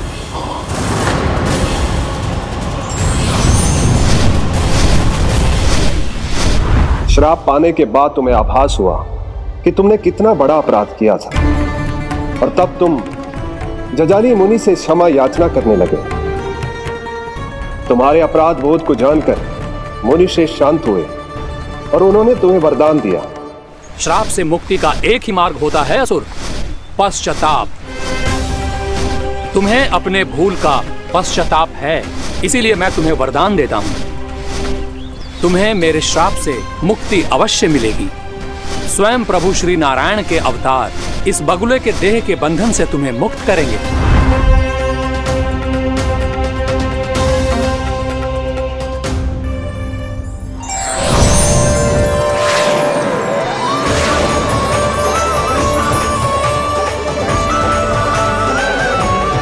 प्रणाम स्वीकार करें प्रभु।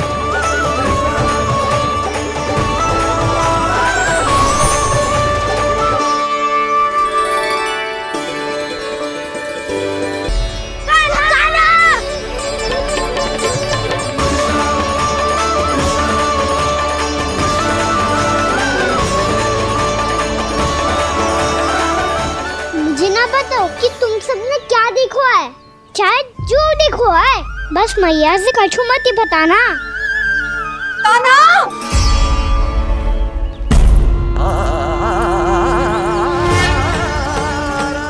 ताना! मेरा लल्ला!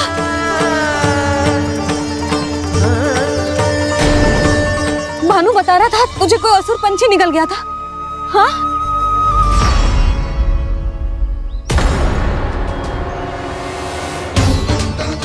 हे नारायण, ये क्या है?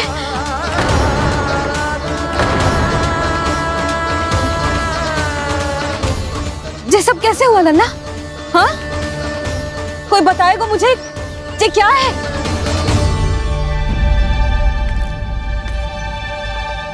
श्रीधामा, मधुमंगल, चिची को सब कुछ बता दो। ये असुर पक्षी मुझे निगलने वाला था रानी भाभी, तभी अंतिम क्षण में कान्हा ने आके मुझे बचा लियो। और ये असुर पक्षी ने कही कि यह है वृंदावन का राजकुमार, नंदराज का लल्ला। इसके होते कोई भी वृंदावन वासियों को हानि ना पहुंचा सकते। रानी भाभी, कान्हा ने अपने प्राणों की चिंता ना करी और इस क्रूर राक्षस से भिड़ गयो और इस राक्षस पक्षी ने इसे निगल लियो। इतना पर्याप्त है भोला काका, सब कुछ बताने की आवश्यकता नहीं है। ये सब देख के सारी बालक मंडली इतनी व्याकुल हो गई कि सबने अपने प्राण अर्पित कर दिए और इस असुर पक्षी से कहे कि हमें खा लो और हमारे सखा को छोड़ दो। इन बालकों का पराक्रम देख के सभी देवतागण यहाँ आ गए और उनके हृदय भी पिघल गए और उन्होंने इस राक्षस पक्षी से युद्ध करके इसे मार गिराया। देवताओं के राजा इंद्र के वज्र का प्रहार तो मैंने अपनी आंखों से देखा है ताई जी। और फिर उसके बाद अग्निदेव ने अग्निवस्त्र का प्रहार किया। जय ना काकी, वरुण देव, कार्तिकेय, यमदेव सबने मिलके युद्ध किया इस राक्षस से। कहा था अभी मत बोलना। अरे सब मिलके फंसा दोगे मुझे। हाँ भद्रकाली, हमारे शिव शंकर भी आए थे छोटी माँ। जाओ आप भी।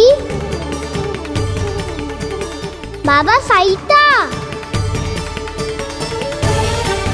मुझे लगता है कि ये कान्हा भी इन्हीं देवताओं में से एक है। संभव तो है जीजी। स्मरण है पूतना और तृणावर्त के आक्रमण के समय भी ऐसा ही हुआ था। सभी राक्षस मारे गए थे पर अपने कान्हा को एक खरोच तक न आई थी। हाँ जीजी, मुझे लगता था कि श्री नारायण की विशेष कृपा है हमारे कान्हा पे, पर अब तो देख के लग रहा है कि हमारा कान्हा ही स्वयं श्री नारायण है। या फिर उनका अवतार है ये। अरे बस करो तुम सब, ऐसा कछु ना है। अरे जितनी बात सुनी है उससे तो यही लग रहा है कि कान्हा देवताओं और असुरों की युद्ध के बीच में फंस गया था। उसका इस सब से कोई लेना देना ना है।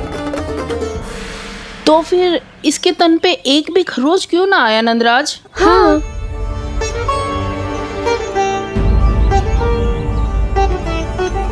है काकी, खरच तो है। दिखा लल्ला। भैया बात पीड़ा आ रही है, कुछ करो ना। चिकोपिया भी ना अति करती है। श्री नारायण का अवतार हो तो इतनी तनिक सी खरोच पे ऐसे रो तो क्या? बस बहुत होगा। अब तो तुम सबने सीमा ही पार कर दी है। कभी से श्री नारायण बुलाते हो, कभी श्री नारायण का अवतार। तनिक कछु हो ना जाता है कि तुम सब कहानियां बुनने लगती हो। जे बस साधारण सा बालक है, मेरा लल्ला है जे भगवान मत ही बनाओ।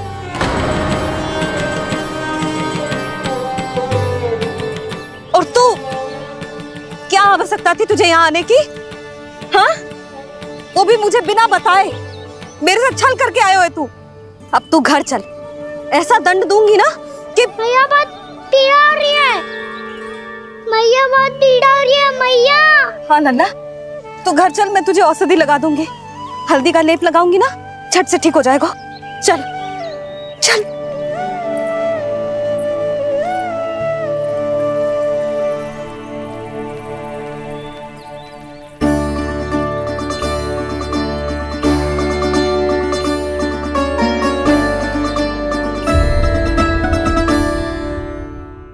बहुत पीड़ा हो रही है मैया। हाँ नन्ना, तू घर चल, मैं तुझे औषधि लगा दूंगी। हल्दी का लेप लगाऊंगी ना, झट से ठीक हो जाएगा। चल चल।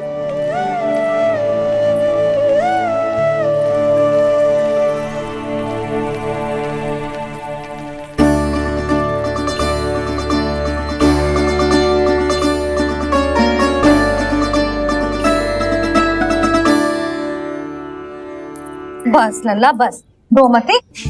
चल चल चल, आजा। अभी औषधि लगाऊंगी ना, तेरी सारी पीड़ा लुप्त हो जाएगी।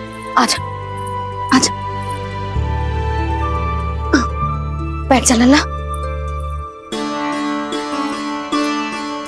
अभी आई मैं। हाँ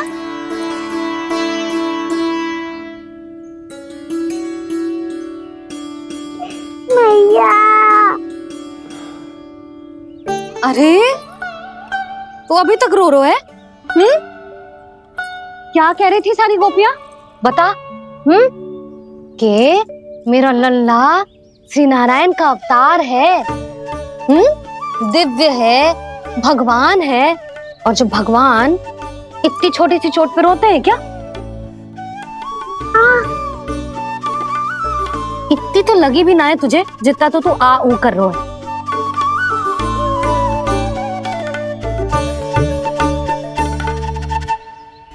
आओ ना करूंगो। आप ऐसा दुलार थोड़ी करोगी। ओहो, वृंदावन का गौपालक जो इतनी छोटी सी चोट पे रोता है ना?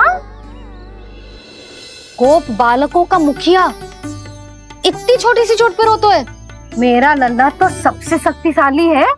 इतनी छोटी सी चोट तो क्या बड़े बड़े राक्षसों से भी ना घबराता है। हाँ, एक बार में सबको समाप्त कर देता है कि ना? हाँ मैया, यदि कोई राक्षस वृंदावन की ओर तेरी दृष्टि करके आएगा तो सबसे पहले कान्हा को सुरक्षा में खड़ा पाएगा। फिर चाहे जो बाल बन के आए या बगुला बन के।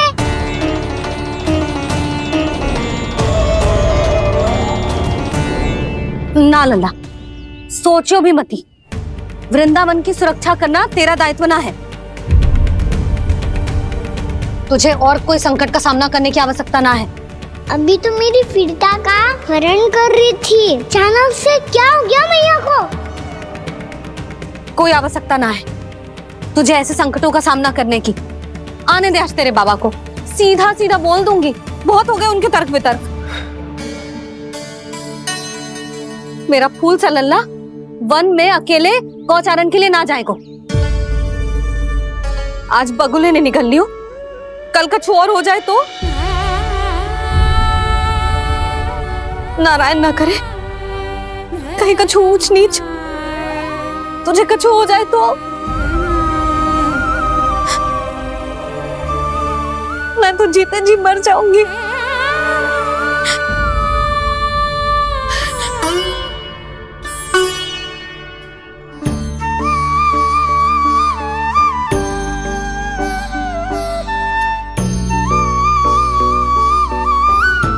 वीर लल्ला की वीर मैया इतनी सी बात तो रोती है क्या? क्या करूं कान्हा, तुझे ऐसे बार बार संकट के मुंह में जाते हुए ना देख सकती मैं। तो फिर मैया मैं वचन देता हूँ, आज के बाद मैं गौचारण के लिए तभी जाऊंगा जब आप आज्ञा दोगी। पक्का? छल ना करेगो ना मेरे साथ? मैंने कब छल करो मैया? अच्छा ठीक है, ना करूँ छल। यदि आपसे पूछे बिना बाहर निकलो तो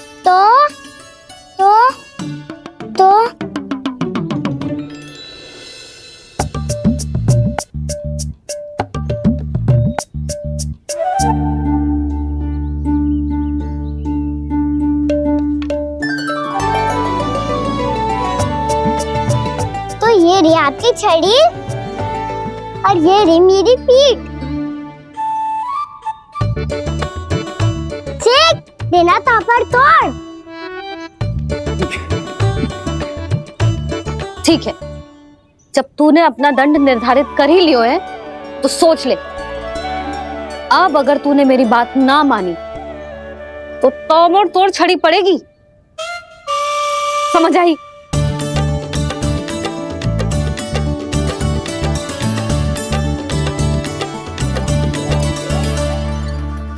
अच्छा ही है कि कान्हा कुछ दिन घर ही रहे। आज वन में जो हुआ है अवश्य कंस ने ही करवाए हुए वो सब।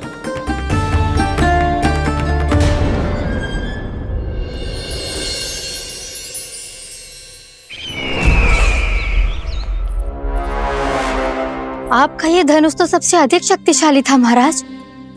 ये कैसे टूट गया? कहीं ये बकासुर की पराजय का संकेत तो?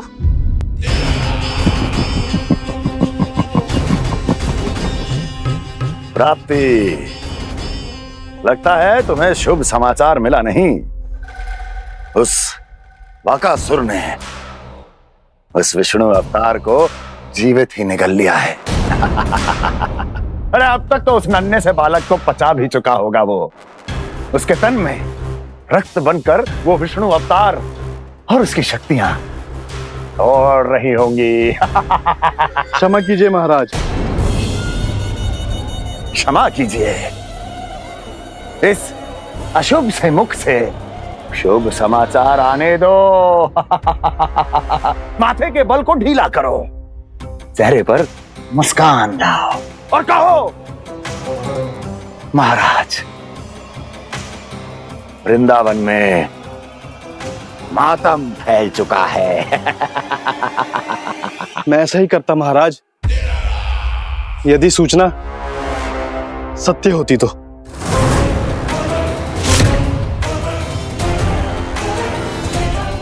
कहना क्या चाहते हो? एक क्षण में सूचना उगलो, अन्यथा मेरा योद्धा बकासुर विष्णु अवतार की तरह तुम्हें भी जीवित निगल जाएगा। आने दो। बकासुर मारा गया महाराज, बकासुर मारा गया महाराज, बकासुर मारा गया महाराज। बकासुर मर चुका है? असंभव। असंभव। बकासुर ने उस बालक को निगल तो लिया था, पर उसकी सुरक्षा करने के लिए सभी देवता वहां प्रकट हो गए, पर फिर भी कोई बकासुर का सामना नहीं कर पाया। और फिर क्या हुआ? वो बालक स्वयं ही बकासुर के उदर से बाहर आ गया और उसकी चोंच तोड़कर उसकी हत्या कर दी।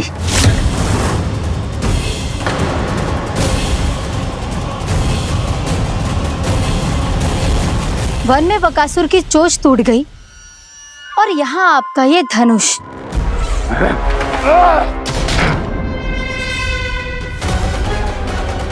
केवल नहीं टूटा तो आपका ये भ्रम महाराज। क्षमा कीजिएगा महाराज, आपका भ्रम टूटना आवश्यक है। आवश्यक है आपको यह आभास होना कि उस विष्णु अवतार को पराजित करने के लिए आपके साधारण योद्धाओं में वो सामर्थ्य नहीं है। अच्छा सर, उतना तृणावर्त, बकासुर, ये सब साधारण नहीं थे प्राप्ति, साधारण नहीं थे। फिर तो ये और भी अधिक चिंता का विषय है महाराज, क्योंकि इसका अर्थ तो यही हुआ कि वो विष्णु अवतार कुछ अधिक ही असाधारण है और उसका सामना करने के लिए और उसे मिट्टी में मिलाने के लिए आपको एक ऐसे अस्त्र की आवश्यकता है जो उसके सामने ना झुके और ना ही टूटे।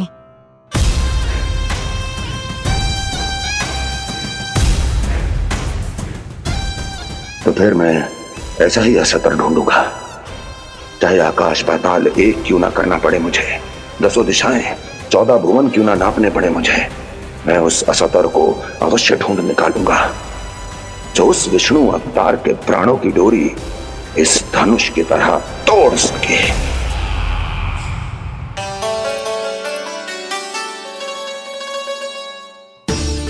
थैंक्स मामा ने मैया को वचन दिया है कि जब तक नहीं चाहेंगी मैं वन नहीं जाऊंगा, इसलिए आप मुझे मारने के लिए कोई शक्तिशाली असुर ढूंढने में व्यस्त रहो।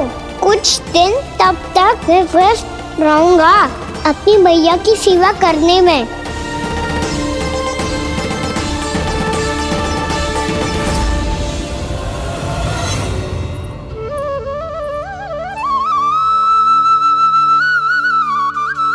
लो मैया, तुलसी जी को चढ़ाने के लिए जल।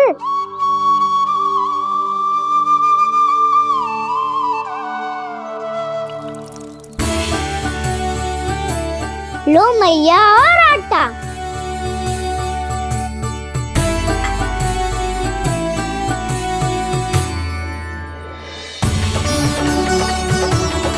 लो मैया, बेलन।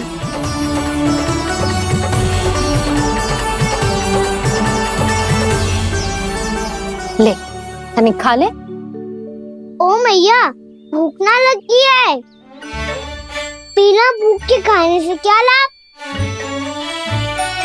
और तेरा जब पेट तो कह रहा है कि उसे भोजन चाहिए। और लाभ कैसे ना लल्ला? भोजन का लाभ है ना, तन को पोषण मिलेगो, स्वास्थ्य बनेगो, जे तेरी भुजाओं में शक्ति आ जाएगी ताऊ के जैसी, ताऊ से भी अधिक। तेरे जे केस भी लंबे हो जाएंगे। सच्ची मैया? सच्ची। माप के देख लियो नित्य दिन। तनिक खा।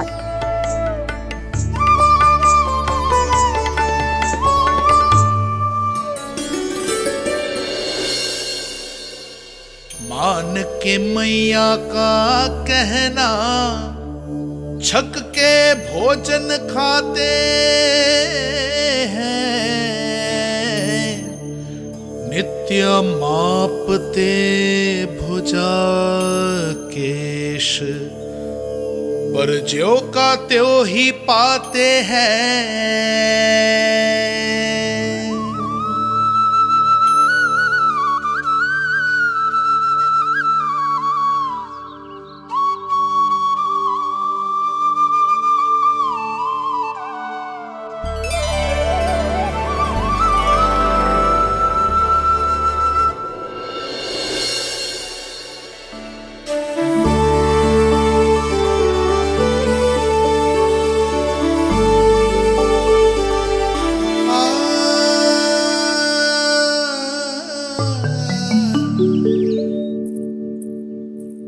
ले लल्ला फल खा ले।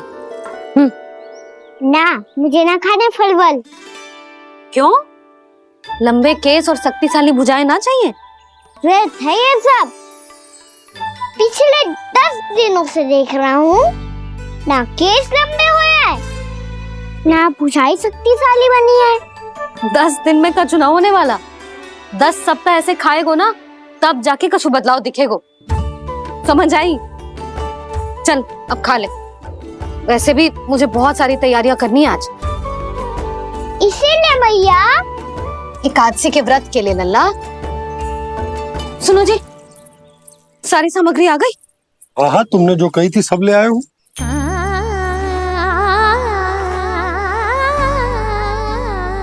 इसमें नारियल तो है ही ना, उसके बिना मैं एकादशी की पूजा कैसे करूंगी? यशोदा, मैंने भोला से कह दिया, वो लेकर आते ही होगा, घबराओ मत। कैसे ना घबराओ जी, आपको पता है ना एकादशी का व्रत मेरे लिए कितना महत्वपूर्ण है। पतो है। अरे इसमें तो दिए भी ना है। दिए ना है? अब मैं अभी लेकर आता हूँ। आप रहने दो, मैं ही लेके आती हूँ। भक्त भोला राम के यहाँ से है? भक्त भोला राम? मेरा अर्थ है कुमार भोला यहाँ के यहाँ से। हाँ हाँ वो ही।